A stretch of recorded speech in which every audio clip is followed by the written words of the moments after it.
fellow freedom fighter. Salute! AR আহমদের কিছু স্মৃতি যদি আপনি বলতেন। এআর আহমদের বাড়ি তো কামাল্লা, না এটা বালুয়া বালুয়া সরি, আর এটা হচ্ছে পৈথারা। এআর আহমদ অ্যাকচুয়ালি মানে নর্মাল বাঙালির মতো ছিল না, ফাস্ট হইতো, পড়াশোনায় একটু কম গুরুত্ব দিত, যার জন্য তার উপরে পরিবার খুব রাগারাগি করতো। একদিন এরকম চেতাচেতির এক পর্যায়ে সে বাড়ি ছেড়ে কোথায় জানি চলে গেল, বিনা প্ল্যানে সেখানে সে দাঁড়িয়ে গেল এবং তার শারীরিক কাঠামো, তার তেজ দেখে পশ্চিম পাকিস্তানের সিলেক্টর তারা তাকে সিপাহী হিসাবে নিয়ে নিল। তারপরে সে পশ্চিম পাকিস্তানে পোস্টিং, ওখানে সে হাবিলদার হইল। মুক্তিযুদ্ধের আগে সে কোনো কারণে ছুটিতে দেশে আসছে, ইতিমধ্যে মুক্তিযুদ্ধ শুরু হয়ে গেছে। সে জাফর ইমাম সাহেবের কাছে রিপোর্ট করছে, তখন জাফর ইমামের নাম ছিল ক্যাপ্টেন হুমায়ুন, ওনার ডাকনাম হুমায়ুন। রিপোর্ট করছে, তার তেজ দেখে, তার উত্তেজনা দেখে জাফর ইমাম সাহেব খুশি হলেন, তাকে ব্রাভো কোম্পানিতে দিলেন। তারপরে প্রথম যুদ্ধ তো শেষ হলো, দ্বিতীয় যুদ্ধে তার পজিশনটা আমি আগে আপনাকে বলেছি। তার বাংকারটা ছিল সবচেয়ে ঝুঁকিপূর্ণ জায়গায় চিথলিয়াতে, শলিয়া গ্রামে। সেটা হচ্ছে রেল লাইন এবং রোডের মাঝখানে, জি মাঝখানে ওরা দেখিয়েছে আপনাদেরকে। এখন ওই যে 6 তারিখ ভোরে যখন ট্রলিটা আসে, আমি সংক্ষেপে বলছি, ট্রলিটা আসে তখন কিন্তু ব্রাভো কোম্পানির তার ইউনিটি প্রথম আক্রমণ করে এবং একজন ক্যাপ্টেন এবং 5 জন পাকিস্তানি সৈনিক মারা যায়।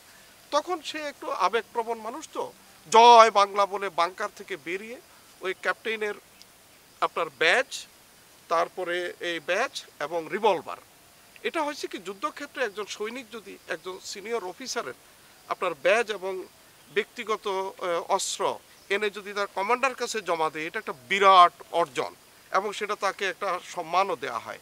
তো সেটা নিয়ে সে যখন তার বাংকারের কাছে প্রায় এসে গেছে, তখনই কিন্তু শত্রুরা টের পেয়ে গেছে। তখন চারিদিক থেকে গোলাগুলি শুরু হয়ে গেল।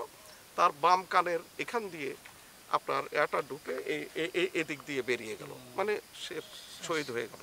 এটা 6 তারিখ ভোরে ফজরের আজানের একটু পর, এবং সে ছিল বিলোনিয়ার দ্বিতীয় যুদ্ধের প্রথম শহীদ। একটু আগে আপনাদেরকে বিলোনিয়ার প্রথম যুদ্ধের প্রথম শহীদ হাবিলদার নুরুল ইসলামের কবর দেখিয়ে এসেছি, যেখানে কমান্ডারের জাফর ইমাম সাহেবের ডান পাশে তার বাংকার ছিল। সে ছিল ওনার LMG ম্যান, অত্যন্ত তুখোড়, এবং সে ফার্স্ট ইস্ট বেঙ্গল রেজিমেন্টের সৈনিক ছিল। তো যুদ্ধের সময় আর ওইদিকে যায় নাই, জাফর ইমাম সাহেবের সাথে জয়েন করেছে। সে ছিল পাকিস্তান আপনার বক্সারে চ্যাম্পিয়ন, মানে সাংঘাতিক শক্তিশালী একজন লোক ছিল। তো সে প্রথম শহীদ। আর দ্বিতীয় যুদ্ধের প্রথম শহীদ তো হাবিলদার। উনি শহীদ হওয়ার পর এখানে যে কবর দিলেন, তখন কি আপনি উপস্থিত ছিলেন? জি, আমি উপস্থিত, কি আমি তো আনলাম। এবং ঘটনা হচ্ছে এই দ্বিতীয় যুদ্ধ শুরু হওয়ার কিছুদিন আগে ও আমাদের ক্লাস ফ্রেন্ড, আলী আজম হাই স্কুল, আমি আপনাদেরকে দেখাবো একটু পরে, ওখানে সে পড়তো। কিন্তু সে আমার থেকে অন্তত 1 ফিট লম্বা ছিল, সাংঘাতিক ব্যাপার। তো যুদ্ধের কিছুদিন আগে হঠাৎ করে সে আমার যে পাইনিয়ার প্লেটুনের যারা হাবিলদার বাহার থেকে আরম্ভ করে অন্যরা ছিল, শহীদ, মোশাররফ, হারুন, শফিক, খোকন, আমরা গল্প করতেছিলাম পরবর্তী একটা অপারেশন নিয়ে। হঠাৎ করে হাবিলদারে আরম্ভ দেশে আজি। তো সেখানে গল্প সে আসতো, তো সিচুয়েশন অন্যরকম হয়ে যায়। তো সে হঠাৎ করে তখন যুদ্ধের কথা আসতো, তখন সে নোয়াখাইল্লা ভাষায় বললো, হাড়াই এলামু, শেষি এলামু, দুকি এলামু, তোরা দেখ ইনশাল্লাহ আমাদের কি শৌর্য বীর্য কম নাকি পাকিস্তানিদের কাছ থেকে। তারপরে তারা আমাদের কাছে পরাজিত হতে বাধ্য, দেশ স্বাধীন হবেই। তবে মুস্তফা যদি কখনো মরে যায়, একটা কথা আজকে তোদেরকে ওয়াদা দিতে হবে। তুই আবার কি বেটা মরবি, তোর মরণ টরণ হবে না, তুই কেন মরবি? যুদ্ধে বাঁচা মরার কোনো ঠিক নেই। যদি আমি মরে যাই, আমাকে পাকিস্তানের দখলীকৃত মাটিতে বা ভারতের মাটিতে কবর দিতে পারবে না। কবর দিব কোথায়? বাংলাদেশের মুক্ত মাটিতে কবর দিতে হবে, ওয়াদা কর। যাবে না, করলাম ওয়াদা, তবে তুই মরবি টরবি না।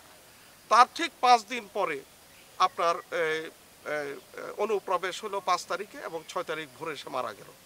আমার মনে ছিল না কথাটা, যুদ্ধ যখন ভয়াবহ, আপনার কি বলবো, এটা কেয়ামত। কারণ আমরা তো ধরেন দক্ষিণ উত্তর দুই দিকে মুখ করে আমাদের ডিফেন্স, পাকিস্তানিরও পরশুরাম চিতুলিয়া উত্তর দিক থেকে আক্রমণ করতেছে, এদিকে আপনার চিতুলিয়ার দিক থেকে আক্রমণ করতেছে, ফেনীর থেকে রিইনফোর্সমেন্ট আসা।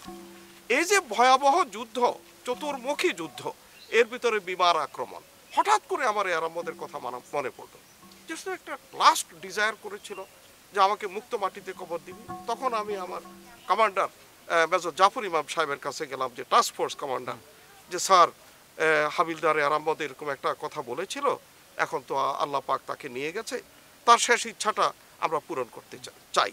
উনি তো খুব ব্যস্ত, উনি বিরক্ত হচ্ছিলেন, কারণ উনি তো চারিদিকে গোলাগুলি, এদিকে কমান্ড দিচ্ছে, ওদিকে ইনস্ট্রাকশন দিচ্ছে, এর ভিতরে ফাঁকে ফাঁকে কথা হচ্ছে। তো বলছে তো এখন তো আমি বললাম স্যার এখন তাকে তো মুক্ত মাটিতে কবর দিতে হবে। ইউসি, উনি ইউসি শব্দটা খুব কম, ইউসি নাও ইট ইজ ব্যাটল ফিল্ড, এখানে আবেগের স্থান নাই। But last desire of A freedom fighter, এটা স্যার ফুলফিল করতে হবে। বলে যে এখন যে এভাবে গোলাগুলি আসতেছে, উপর দিকে আর্টিলারি, যে ব্যাটল ফিল্ডের যে জায়গায় তার মৃতদেহ, সেখান থেকে তো আনা মানে আত্মহত্যা। আমি স্যার আত্মহত্যা করবো প্রয়োজনে, যদি মরে যাই তার সাথে চলে যাব, তবে আমি তার মৃতদেহ উদ্ধার করতে চাই। তো উনি খুব বিরক্ত হলো। পরে দেখলাম উনি খুব আবেগপ্রবণ হয়ে গেলেন একটা স্টেজে, ওনার চক্ষুটা লাল হয়ে উঠলো, অশ্রু চোখে, বলে okay you got the permission. তখন তো আমি আমার সহযোদ্ধাদেরকে নিয়ে ক্রলিং করতে করতে করতে করতে প্রায় আপনার কোয়ার্টার কিলোমিটার, না 1.25 মাইল যাইয়া সেখানে গিয়ে তখন ওই লেফটেন্যান্ট মিজান, তারপরে নায়ক সুবাদার, আপনার নায়ক সুবাদার কি জানি, ওই যে ইপিআর এর সেকেন্দার সাহেব, নায়ক সুবাদার সেকেন্দার সাহেবের কাছে যে জিনিসটা বললাম, ওরা সিও যেহেতু বলেছেন অল রাইট। তখন আমরা দেখলাম যে তার ডেড বডিটা পড়ে আছে একটা কাচারি ঘরে, ওখানে নিয়ে রাখছে। এবং সেখানে একজন সিপাহী নুরুল ইসলাম, বাড়ি আপনার উত্তর দরবারপুর, তার মৃতদেহ ধরে হাউমাউ করে কাঁদতেছে। খুব ঘনিষ্ঠ ছিল তারা দুইজন একই ইউনিটের। তখন অনেক কষ্ট করে তাকে সান্ত্বনা দিলাম, দিয়ে আমি 3 জন সহযোদ্ধাকে শোয়াই দিলাম উপর হয়ে, এবং তাদের এই যে ঠিক এই জায়গায় 3 জন এইভাবে শুনো, তাদের কোমরের উপরে একে শোয়াই দিলাম। অনেক ওজন, আপনি পাথরের মতো শোয়াই দিলাম। আমি সামনে উপর হয়ে গেলাম, পিছনে মানু মুন্সি নামে একজন পাইনিয়ার প্লাটুনের যোদ্ধা। তা আমি left right left left right left, মানে এইভাবে করে করে কোনোই দিয়ে আপনার করতেছি, সাথে সাথে ওই 3 জন একই রকম ভাবে আগাচ্ছে এবং পিঠে ডেড বডিটা এগিয়ে আসতেছে। কারণ আপনি দাঁড়াইলেই কিন্তু গুলি খেয়ে মরে যাবো আমরা। সেটা একটা ভয়ানক ব্যাপার, আপনি কল্পনা করতে পারবেন না সেই দৃশ্য। এইভাবে করে প্রায় 1 কিলোমিটার আমরা এই হাবিলদার বাইজিদের লাশ বহন করে, হাবিলদার আহমদ বীর প্রতীকের লাশ নিয়ে গেলাম কমান্ড পোস্টের সামনে। জাফর ইমাম সাহেব এসে নীরবে কিছুক্ষণ তাকালেন, খুব উচ্চ দীর্ঘশ্বাস ফেললেন, এবং কিছু সিভিলিয়ানকে পিছন থেকে ডেকে এনে, কারণ আমরা তখন ক্লান্ত, আমরা আধমরা, তো তখন ওরা কেরি করে এটা বর্ডারে নিল। সেখানে ক্যাপ্টেন ধর, ভারতীয়, অনেক লম্বা কাহিনী, এখানে এটা বলা সম্ভব না, আমার বইতে লেখা আছে।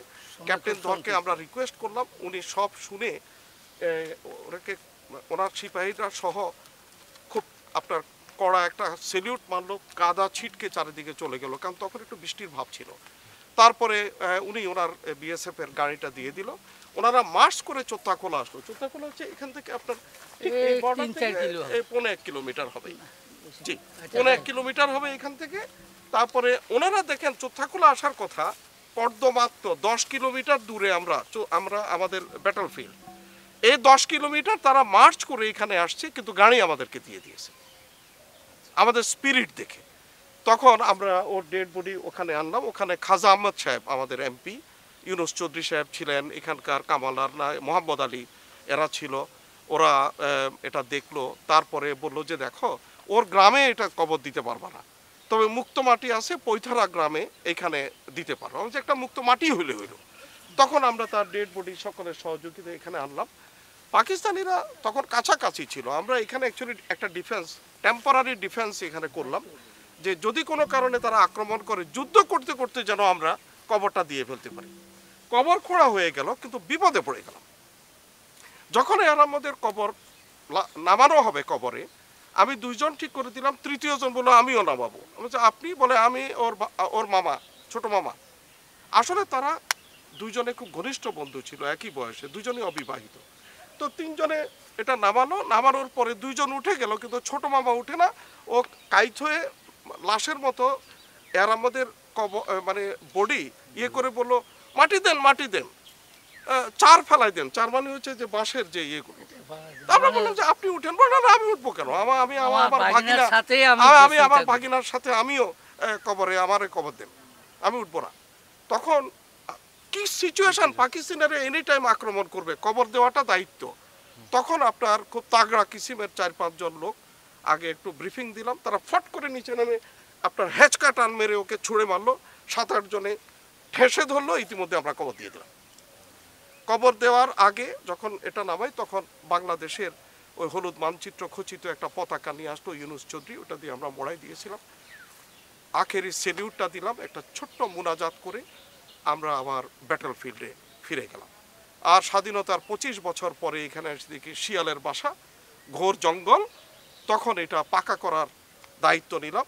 আমি এটা পদক্ষেপ নিয়েছি, বাট আমাকে অ্যাক্টিভলি সহযোগিতা করেছে মুক্তিযোদ্ধা, বীর মুক্তিযোদ্ধা হাবিবুল্লাহ বাহার ভূঁইয়া। আজকে অন্ততপক্ষে তার কবরটা চিহ্নিত আছে। আপনারা এখানে এসেছেন, আপনাদের প্রতি কৃতজ্ঞতা। বাংলাদেশের মুক্তিযুদ্ধের ইতিহাসে আমি মনে করি হাবিলদার এহরামদের যে অবদান এটা অসীম। কেননা সে যখন মারা গেল সে কিন্তু একজন ক্যাপ্টেন, 2 জন জেসিও, 1 জন এনসিও এবং 2 জন সিপাহীকে মেরে তবে মারা পড়লো, 6:1 মানে রেশি। তো আজকে তার বিদেহী আত্মার প্রতি সম্মান জানাচ্ছি, আপনাদেরকে কৃতজ্ঞতা জানাচ্ছি যে আপনারা একজন সত্যিকারের বীরের স্মৃতি ধরার জন্য সুদূর পৈথারা গ্রামে এসেছেন ঢাকা থেকে। তানবীর মোকাম্মেল সাহেব সহ রানা মাসুদ, আপনি এবং আপনার টিমকে আন্তরিক ধন্যবাদ। অশেষ ধন্যবাদ।